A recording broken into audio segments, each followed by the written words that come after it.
मम्मा, आपने बहुत अच्छा किया जो अपने लिए एक लकड़ी का घर बना लिया।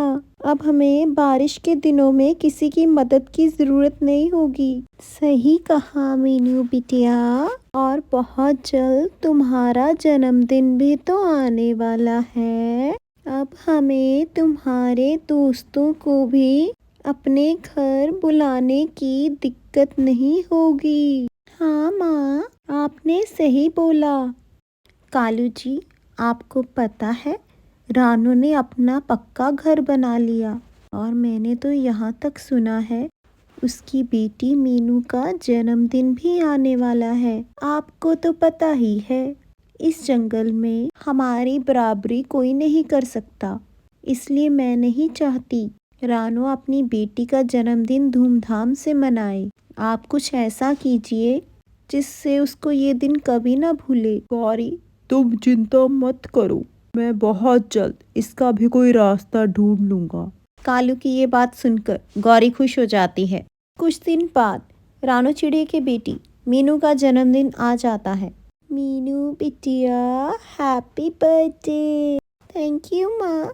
मेरे दोस्त कब आएंगे? अरे बिटिया, हमने तो उन्हें शाम का समय दिया है, इसलिए वो सब शाम को आएंगे।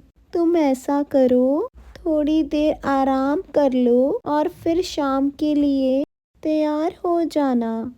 मीनू वैसा ही करती जैसे उसकी माँ रानू ने उसे समझाया। कुछ ही पल में शाम हो जाती है। रानू की बेटी मीनू अपने दोस्तों को अपना नया घर दिखाने के लिए बेचैन होती है। बहुत इंतजार करने पर भी जब उसके दोस्त उसके घर नहीं आते, वो निराश हो जाती है और अपनी माँ से पूछती है, माँ, क्या मुझे कोई पसंद नहीं करता? आखिर मेरे जन्मदिन पर क्यों नहीं कोई आया? अपनी बेटी की ये बात सुनकर रानू की आंखों में आंसू आ जाते हैं और वो उसे समझाने की कोशिश करती है। वहीं दूसरी तरफ कालू और गौरी कामयाब हो जाते अपनी चाल में। दरअसल जिस वक्त रानू की बेटी मीनू का पार्टी का प्लान होता है, उससे कुछ समय पहले ही कालू सबके घर ये संदेशा पहुंचा देता है, सब अपने बच्चों को लेकर एक जगह इकट्ठे हो जाएं, क्योंकि पोलियो के इंजेक्शन के लिए आज सरकार की तरफ से जंगल में कैंप लगने वाला है। इसी समाचार को सुनकर सब जंगलवासी एक जगह इकट्ठा हो जाते हैं, पर काफी समय तक ना ही वहां पर कोई डॉक्टर आता है, ना ही नर्स, जिसे देख सब कालू से सवाल करने लगते हैं, पर कालू उन्हें समझा बुझा के घर वापस भेज देता है। वहीं रानू अपनी दोस्त बुलबुल के यहाँ पहुंचती है, ये पूछने के लिए कि आखिर क्यों उसकी बेटी किट्टू उसके घर नहीं आई।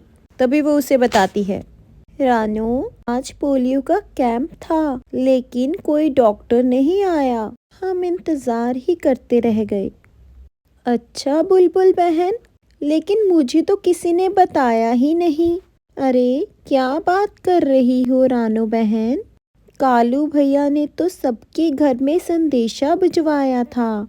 कालू का नाम सुनकर ही रानू सारी बात समझ जाती है और बुलबुल से प्रार्थना करती है कि वो अपनी बेटी कुट्टू को उसके साथ उसके घर भेज दे।